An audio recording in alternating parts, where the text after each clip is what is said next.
Hello grade 9s and welcome back to The Giver. This is chapter 15 where we are reading about war. This is a unique chapter in the novel. It's very short, only a few pages, but is probably the most heaviest and violent chapter in the book. Until now, Jonas has known pain, sunburn, a broken leg, but he has never known death or evil. Today we're going to analyze how the author uses sensory imagery to create a mood of horror.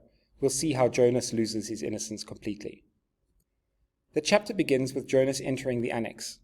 He finds the Giver in agony, hunched over, rocking back and forth. Usually, the Giver sends Jonas away on days like this, but today the pain is too much. He gasps, "Please, take some of the pain." Look at Jonas's reaction. He doesn't run away, he helps. He helps the Giver to the chair and says, "Put your hands on me."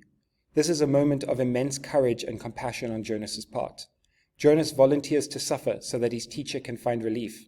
He is acting like a true receiver now. Jonas enters the memory. It's a battlefield.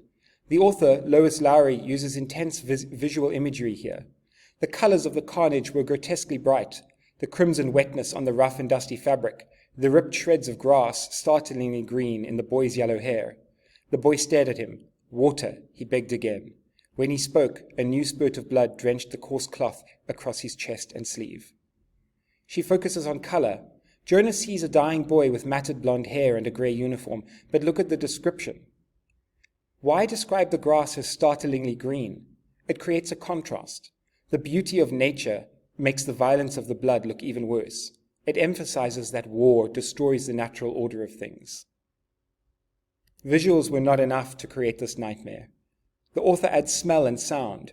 Jonas is hit with this foul-smelling air. The stench of smoke and death is everywhere. Then the words, the thud of cannons, the wild-eyed horses, whinnying in panic, the cries of men. These sensory details create an atmosphere of chaos and despair. Unlike the orderly community that Jonas lives in, this memory is loud, messy, and terrifying. In the middle of this chaos, the story zooms into one individual, a boy not much older than Jonas. He's dying. He whispers one word, water. Jonas, despite his own pain, manages to open a canteen and give the boy a drink. Even in a memory of war, Jonas tries to be a nurturer. He tries to bring comfort, but it doesn't save the boy.